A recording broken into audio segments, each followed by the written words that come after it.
My wife smiled at me across the breakfast table, that perfect politician's wife smile she'd perfected over the years.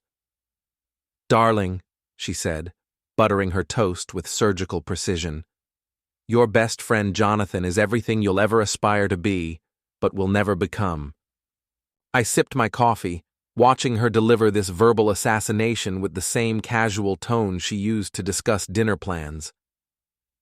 The morning light streaming through our Georgetown townhouse windows caught the diamond ring I'd given her 3 years ago, back when I still believed her smiles were genuine. "I'm happy you found someone who inspires you so much," I replied, already mentally drafting the messages that would destroy both their worlds within 72 hours. Victoria Sterling, née Morrison, daughter of Senator Morrison, granddaughter of Ambassador Morrison, had never learned the art of subtle cruelty. She preferred the sledgehammer approach, probably because it had worked so well during her privileged upbringing. What she'd never understood about me, David Sterling, senior political strategist and apparently soon-to-be ex-husband, was that I'd built my career on being underestimated. "Jonathan's presentation to the Hudson Industries PAC yesterday was masterful," she continued, dabbing her lips with a monogrammed napkin. "The way he positioned their environmental concerns against the regulatory framework, brilliant, absolutely brilliant." I nodded, pretending to scroll through my phone while actually recording every word, force of habit in my line of work. "He's certainly talented. More than talented. He's extraordinary." The way she said it, with that breathy little pause, told me everything I needed to know about how long this had been going on.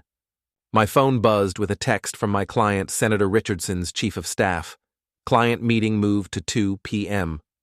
Richardson wants to discuss opposition research on the Kellerman campaign. Perfect. An unexpected window in my schedule. "I have to head to the office early," I said, standing and straightening my tie. The navy Hermes Victoria had bought me last Christmas.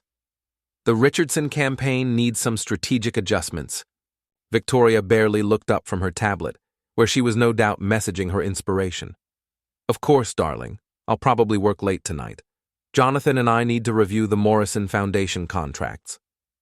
The Morrison Foundation, Victoria's family charity, where she served as operations director and Jonathan Hayes served as senior consultant.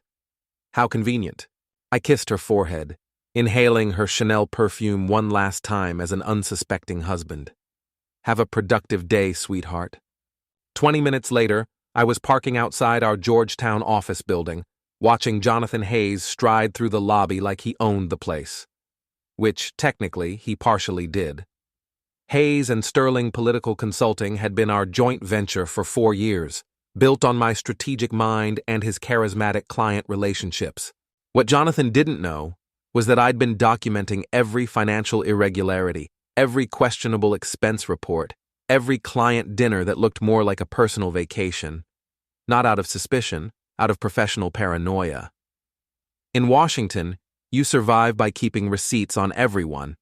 I waited 15 minutes before entering the building, giving Jonathan time to settle into his routine. Our offices occupied the 7th floor, with a view of the Potomac that impressed clients and intimidated opponents. Jonathan's corner office faced the river. Mine faced the parking lot. The symbolism wasn't lost on me. "Morning, David," called Sarah Chen, our receptionist and office manager. "Jonathan said you might be coming in late." "Change of plans," I replied, noticing how Sarah's eyes darted toward Jonathan's closed door. Even she knew something was happening. I settled into my office and opened my laptop, immediately accessing our shared client database. 4 years of building this business together meant I had administrative access to everything, including Jonathan's email archives and calendar. The first thing I noticed was the pattern. Every Tuesday and Thursday for the past 3 months, Jonathan had blocked out 2-hour windows marked Morrison Foundation Strategy Sessions. Always at the same time, Victoria had her wellness appointments blocked on her calendar. Wellness appointments. At a fertility clinic, according to her medical insurance claims I'd glimpsed last month while handling our joint tax preparation. I felt something cold settle in my stomach. Victoria had been trying to get pregnant for over a year. We'd had countless conversations about timing, about whether my career stress was affecting our efforts.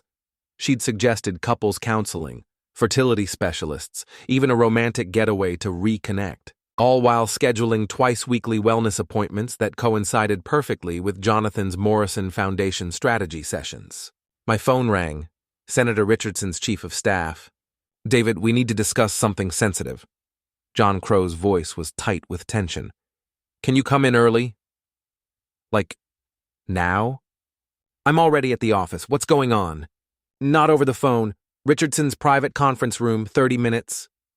The line went dead.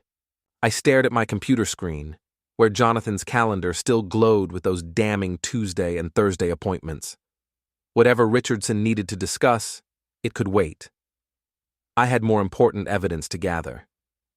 I pulled up Jonathan's email archive and began searching for Victoria's name.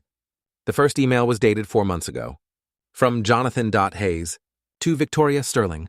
Subject: Strategic Partnership Discussion. Victoria, last night was incredible. I can't stop thinking about you. About us. David is lucky to have you, but he doesn't deserve you. He never has. We need to be more careful, but God, I don't want to be careful. I want to tell the world how extraordinary you are. Counting the hours until Thursday. J. My coffee had gone cold. I kept scrolling. From Victoria Sterling. To Jonathan Hayes. Subject: Strategic Partnership Discussion. Jonathan, you're dangerous for my self-control. But yes, Thursday can't come soon enough. I've cleared my entire afternoon. David's been so distracted with the Richardson campaign. Sometimes I feel like I'm married to a ghost. He's brilliant at strategy, but hopeless at actual human connection. You make me feel alive again. I've been thinking about what you said regarding the business restructuring. It might be time to consider new partnership arrangements. All my love. Business restructuring, new partnership arrangements. I opened our corporate documents folder and found a draft agreement dated 2 weeks ago. Dissolution of Hayes and Sterling Political Consulting. Formation of Hayes Morrison Strategic Partners. They weren't just having an affair, they were planning to push me out of my own company. The document was thorough, brutal. They'd divided our client list, with Jonathan taking the high-value accounts and Victoria leveraging her family connections to secure new contracts. My role in their new venture was conspicuously absent. But the most interesting detail was buried in the financial projections. They'd calculated the value of my shares in our current company at significantly below market rate, citing performance concerns and client relationship challenges. Performance concerns, from the man who'd built his client base on my strategic frameworks. My hands were shaking as I continued reading their correspondence. From Jonathan.Hayes to Victoria Sterling. Subject: The David Problem. Darling, we need to accelerate our timeline. David's getting suspicious. Yesterday he asked about my Morrison Foundation billing hours, and this morning he mentioned reviewing our quarterly financials ahead of schedule. I think we should announce his resignation at the Richardson fundraiser next Friday. Public setting, all our key clients present. Frame it as him stepping back to focus on family planning. Very noble. Very David. He'll hate the attention, but by then it won't matter. The contracts will be transferred, and he'll have no choice but to accept our buyout offer. The pregnancy news will be perfect timing. Nothing says serious life changes like becoming parents. Forever yours, J. P.S. Rebecca's been asking questions about my schedule. We need to be more discreet. Rebecca, Jonathan's wife. I'd met Rebecca Hayes dozens of times at political events and social gatherings. She was a lifestyle influencer with over 500,000 followers, known for her perfectly curated Instagram presence and her advocacy for political wives supporting their husbands' careers. She seemed sweet, if a bit obsessed with maintaining her online image. She was also completely unaware that her husband was planning to destroy my marriage, steal my business, and apparently get my wife pregnant. The pregnancy comment hit me like ice water. I pulled up Victoria's medical insurance claims again, cross-referencing the dates with her calendar appointments. The timing was unmistakable. Victoria wasn't trying to get pregnant with me. She'd been trying to get pregnant with Jonathan. My phone buzzed with a text from Victoria. "Darling, working late again tonight. Don't wait up. XOXO." It was 10:30 a.m. I screenshot every email, every document, every calendar entry. Then I copied them to an encrypted external drive and uploaded backups to 3 different cloud services. In political consulting, you learn to redundantly document everything. By the time I finished, I had enough evidence to destroy both their reputations, their business ambitions, and their relationship. But as I sat in my office, staring at the proof of their betrayal, I realized something crucial. Destroying them wasn't enough. I wanted them to lose everything: their careers, their social standing, their futures. I wanted them to understand what it felt like to be discarded, to be considered expendable. And I wanted Rebecca Hayes to know exactly what kind of man she'd married. I picked up my phone and searched for Rebecca's Instagram account. Her latest post was a beautiful shot of her home office, with the caption, "Building empire one authentic connection at a time. Grateful for partnerships that inspire growth. Authentic life. Sharp power couple. Blessed." The comments were full of praise from her followers, many of whom I recognized as political wives, influencers, and business leaders. Rebecca had built something impressive: a genuine brand, a real following, a business empire that had nothing to do with her husband's political connections. Unlike Victoria, who'd leveraged family money and connections for everything she'd ever accomplished. Unlike Jonathan, who'd built his reputation on my strategic work. Rebecca Hayes had earned her success, which made Jonathan's betrayal even more disgusting. I was about to close her profile when I noticed something in the corner of her latest photo. A document on her desk, partially visible. The letterhead read, "Hayes Morrison Strategic Partners." My blood went cold. They weren't just stealing my business and my wife. They were planning to use Rebecca's influencer network and business connections to build their new empire. Jonathan's own wife was going to be an unknowing asset in the company designed to replace me. I took screenshots of Rebecca's recent posts, noting the business partnerships she'd mentioned, the networking events she'd promoted, the political wives group she'd founded.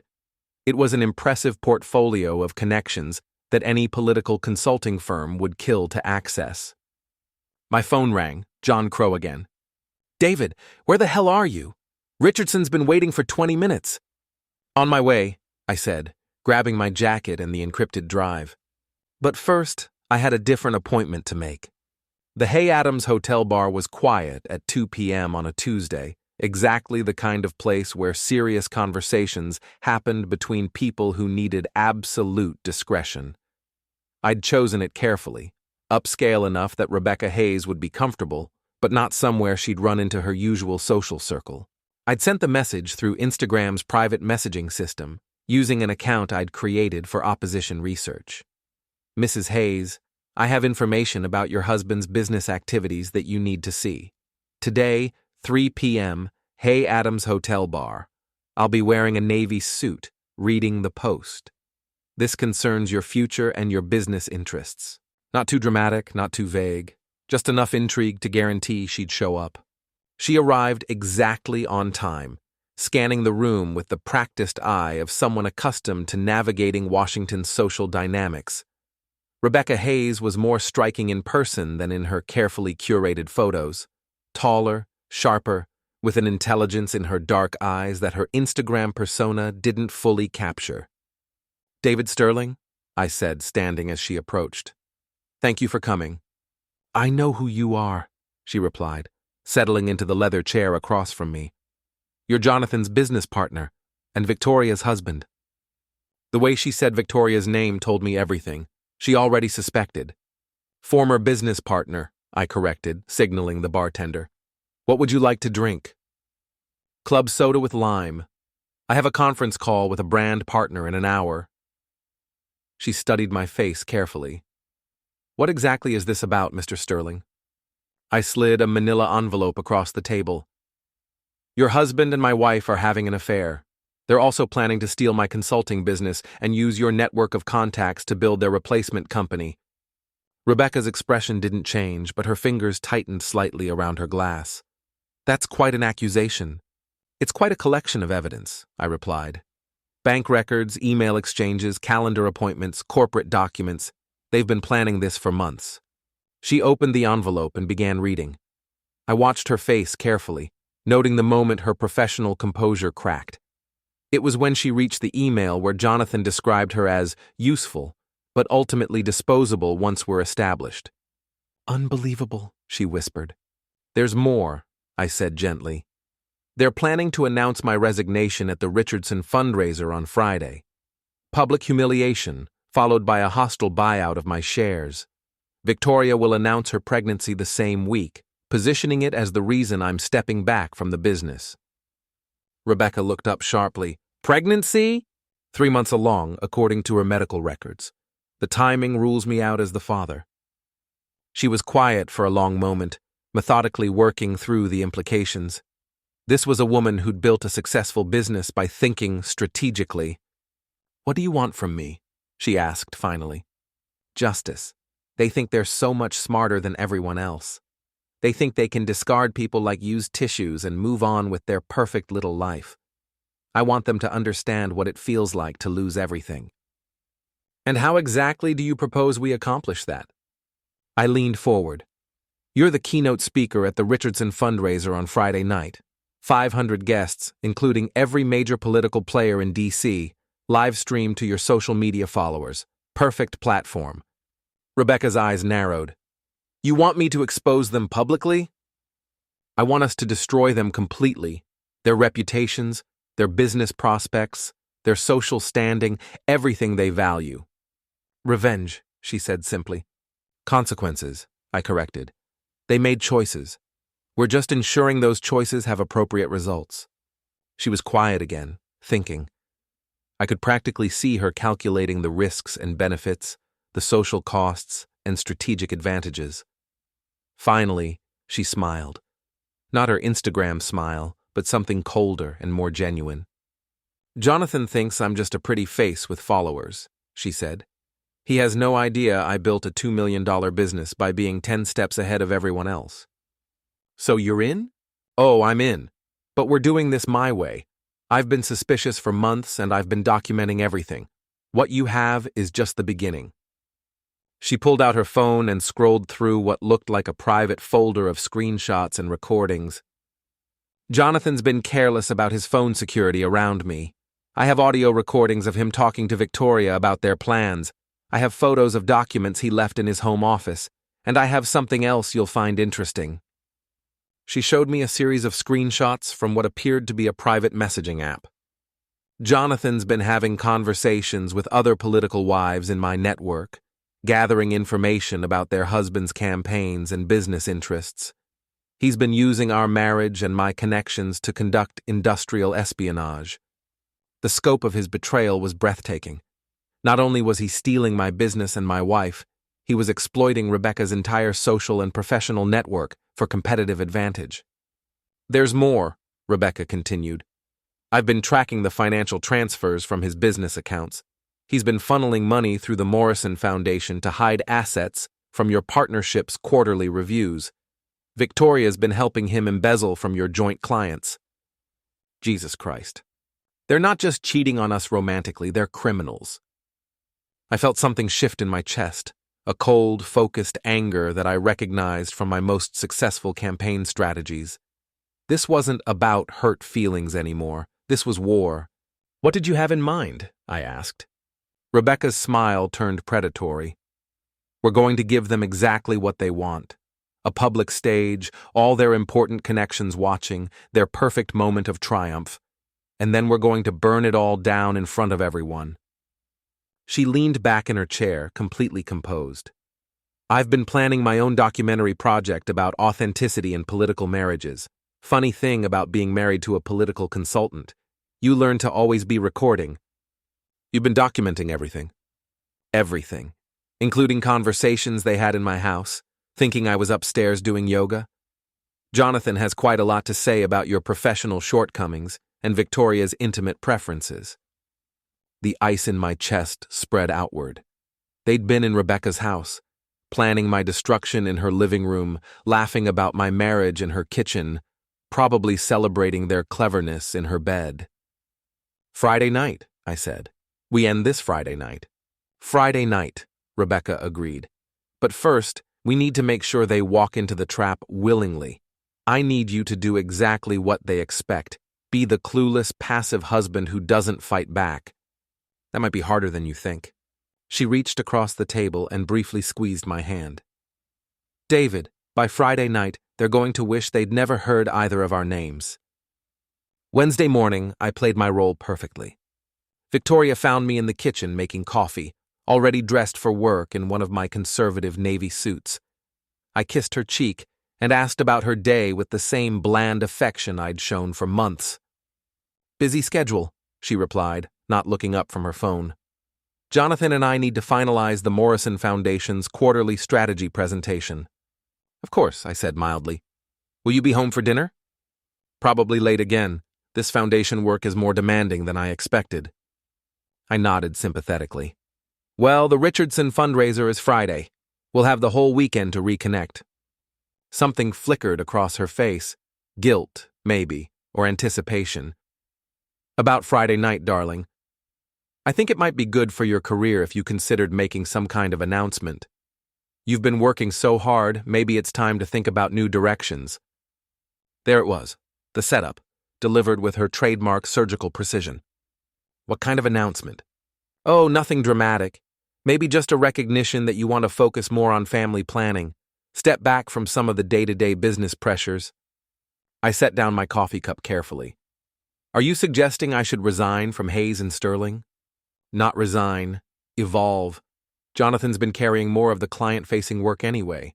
Maybe it's natural for him to take the lead while you pursue other interests. The audacity was breathtaking.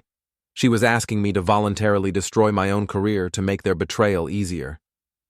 That's actually not a terrible idea, I said thoughtfully. I have been feeling burned out lately. Victoria's eyes lit up with genuine surprise and relief. Really? You'd consider it?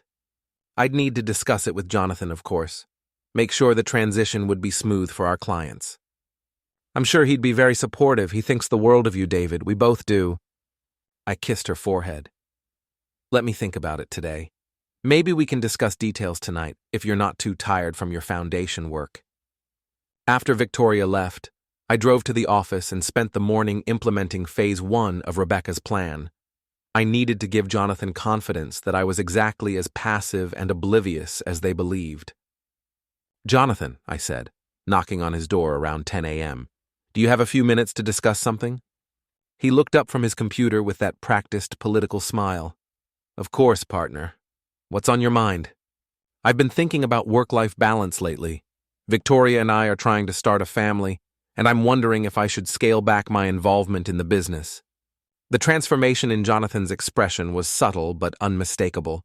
Relief mixed with excitement, carefully hidden behind concerned professionalism. That's a big decision, David. Are you sure you're ready for that kind of change? I'm not sure about anything yet. But I wanted your honest assessment. Do you think the business could function with you taking more of a leadership role? Jonathan leaned back in his chair, projecting thoughtful consideration while internally calculating his victory. I think we've built something sustainable here, he said carefully. Obviously, your strategic mind has been crucial to our success. But yes, I believe the client relationships and operational framework are solid enough to handle a transition. What would that look like structurally? Well, we'd need to restructure the partnership agreement. Maybe transition you to more of an advisory role, with adjusted equity participation. I'd take over day-to-day operations, client management, business development. He was describing exactly the arrangement outlined in the Hayes-Morrison Strategic Partners documents I'd found in his email. That sounds reasonable, I said. Would Friday night be too soon to make some kind of announcement at the Richardson fundraiser? Jonathan's eyes practically glowed. If you're comfortable with that timeline, it could work beautifully. All our key clients will be there, along with potential new partners. Very professional setting. Let me discuss it with Victoria tonight.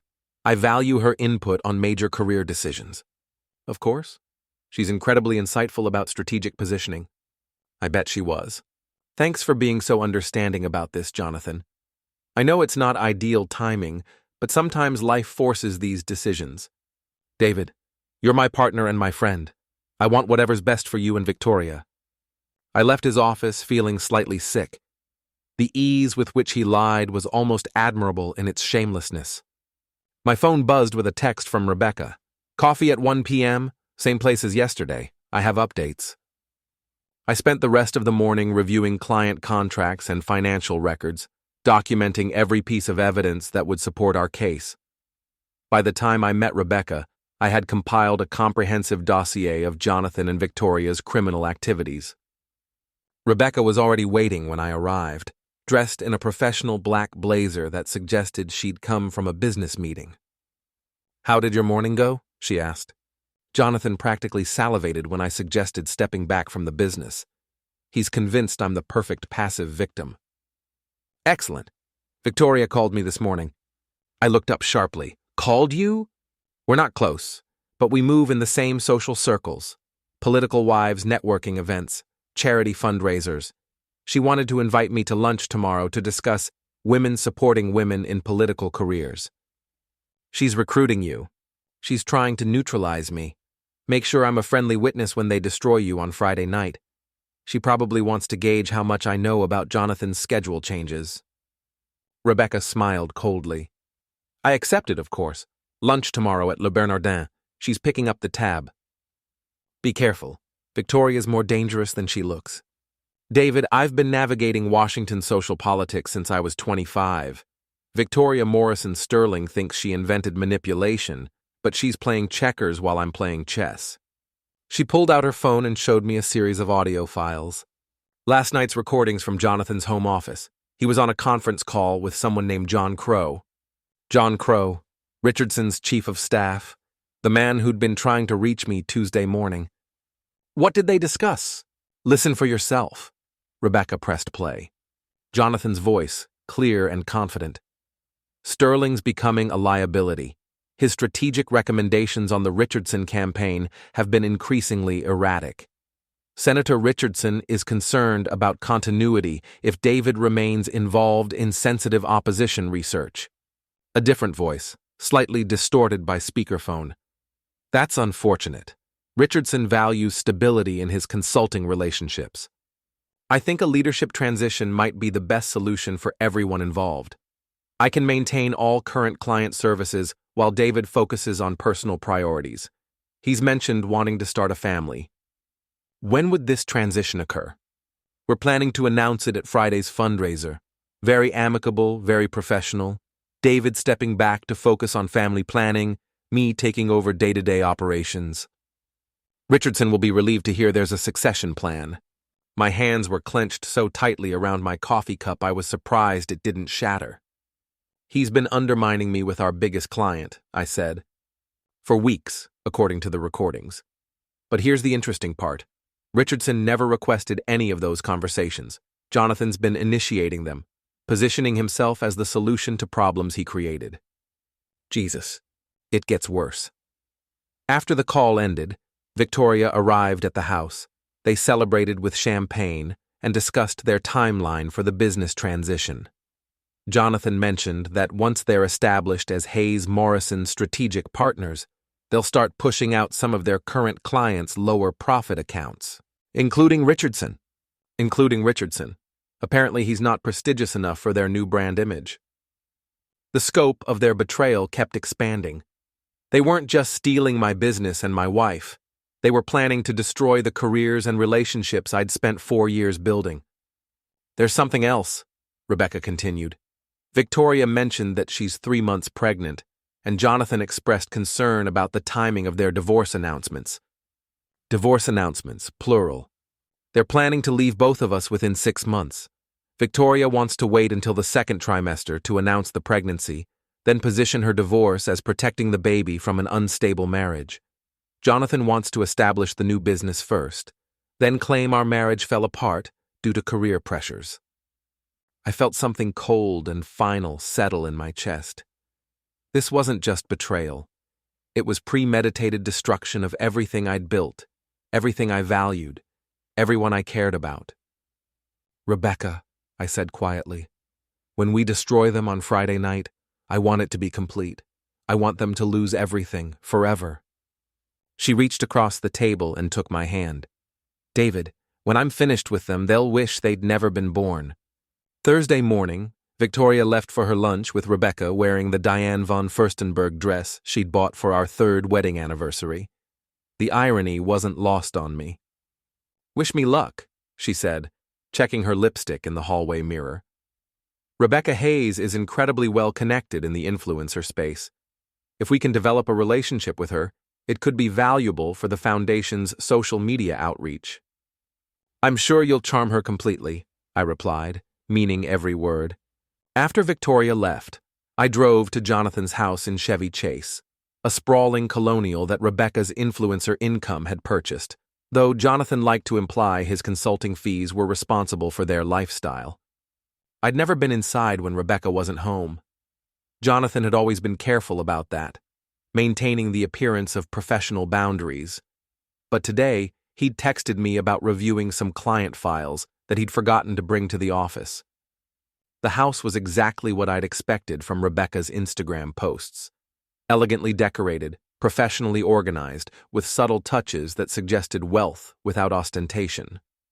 What I hadn't expected was how uncomfortable Jonathan seemed in his own home. The files are in my office, he said, leading me through a living room that looked like something from Architectural Digest. Rebecca had her photographer here yesterday for some brand partnership content. Everything's still perfectly arranged. His tone suggested mild irritation, as if his wife's successful business was an inconvenience to his lifestyle. Jonathan's home office was clearly a recent addition. Modern desk, high-end computer equipment, professional lighting setup that screamed, "I'm important enough to work from home." What caught my attention, though, was how temporary it all looked. No personal touches, no family photos, nothing that suggested permanent investment in this space or this life. "Here's the Morrison Foundation file," Jonathan said, handing me a thick folder. "I wanted your input on the media strategy before we present to Victoria's family board next week." I opened the folder and immediately understood why he'd wanted me to see it here, in private.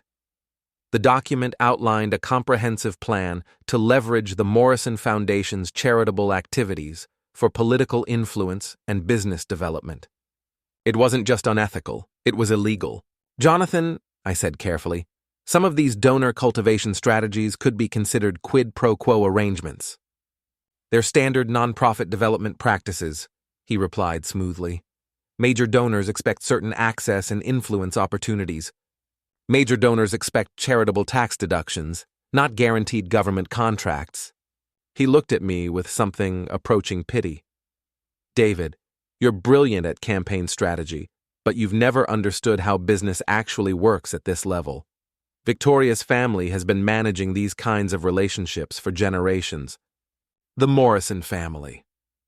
Old money, political connections going back to the Kennedy administration, the kind of Washington dynasty that considered ethical guidelines more like suggestions."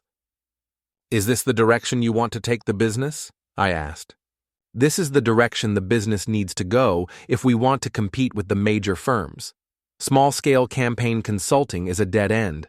The real money is in corporate influence and government relations." "And if Senator Richardson finds out we're using his fundraiser to launch a business model based on corruption?" Jonathan's smile turned cold. "Senator Richardson is a small-time player from a flyover state. After Friday, his campaign won't be our concern anymore." There it was, the complete picture of their plan. Not only were they stealing my business and my wife, they were planning to abandon the ethical standards and client relationships that I'd spent 4 years building. "I need to think about all this," I said, closing the folder. "Of course. Take your time. But David, the opportunities we're discussing here, they require complete commitment and absolute discretion. Not everyone is cut out for this level of strategic thinking." I left Jonathan's house understanding exactly how little respect he had for me, for our partnership, for everything we'd built together. I was just a useful idiot who'd served his purpose and could now be discarded. My phone rang as I was driving back downtown. Rebecca. How did lunch go with Victoria? I asked. Educational. She spent an hour explaining how you've been struggling with career burnout and inadequacy. She's very concerned about your mental health. How thoughtful. She also mentioned the pregnancy attempts and suggested Jonathan was naturally suited for leadership, while you're better in supporting roles. Jesus. David, she thinks I'm an idiot. She talked about you like a disappointing child. She has no idea I've been documenting everything. Rebecca, tomorrow night we destroy them completely. Are you prepared for that? I thought about Victoria's smile, Jonathan's dismissal, the baby that wasn't mine. I'm looking forward to it, I said.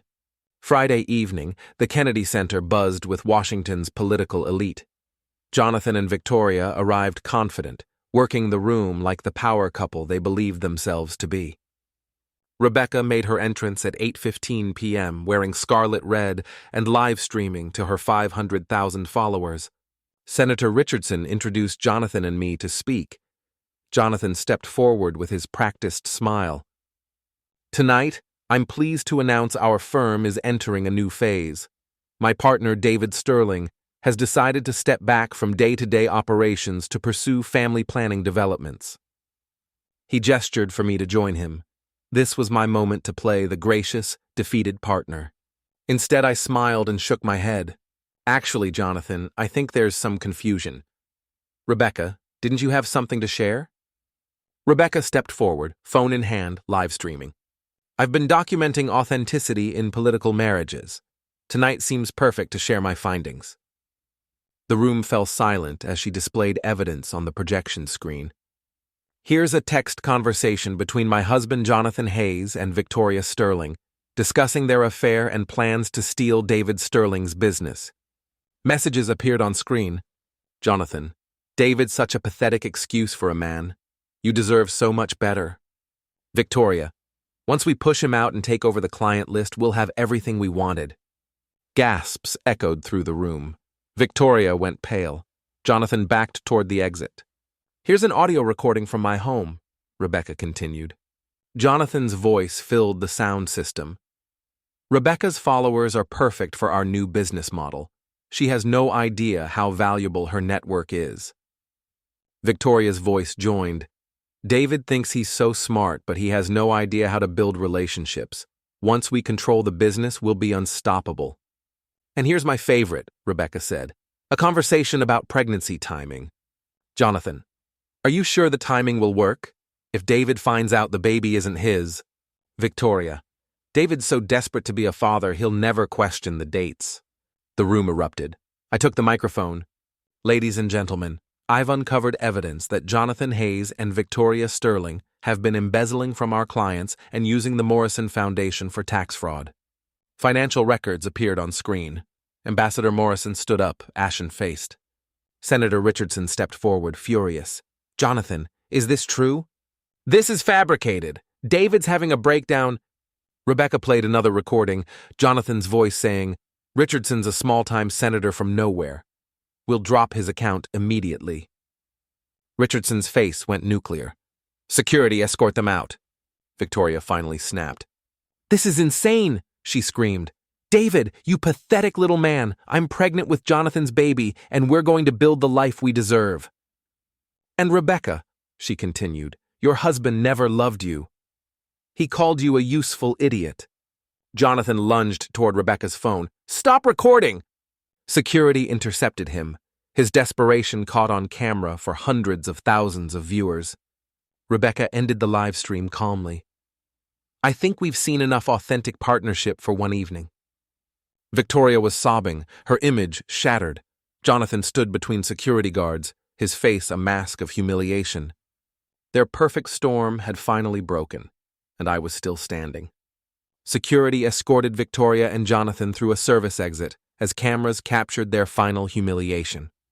The room buzzed with conversations as Washington's elite processed what they'd witnessed. Senator Richardson approached us first. David, I owe you an apology. I'll be terminating our contract with Hayes and Sterling and recommending my colleagues review any relationships with them. Ambassador Morrison joined us, looking devastated. The Morrison Foundation will conduct a complete audit and cooperate with criminal investigations. As guests left, many offered business cards to Rebecca and me, making clear our reputations had emerged enhanced. By 10:30 p.m., we walked out together. "How do you feel?" Rebecca asked. "Like I can breathe again for the first time in months." "Any regrets?" "None. They earned these consequences." "What happens next?" "We rebuild. I'll file for divorce Monday. You?" "Same. And we'll both be fielding job offers, I imagine." We reached our cars. "Rebecca, working with you has been the most effective partnership I've ever had." She smiled genuinely. "David, I think we make a very good team." As I drove home, my phone showed the social media explosion. Rebecca's live stream shared thousands of times. # authentic partnerships trending nationally. I pulled into my Georgetown driveway and sat for a moment, looking at the house I'd shared with Victoria. Tomorrow, I'd begin reclaiming my life. My phone buzzed. "David, this is John Crow.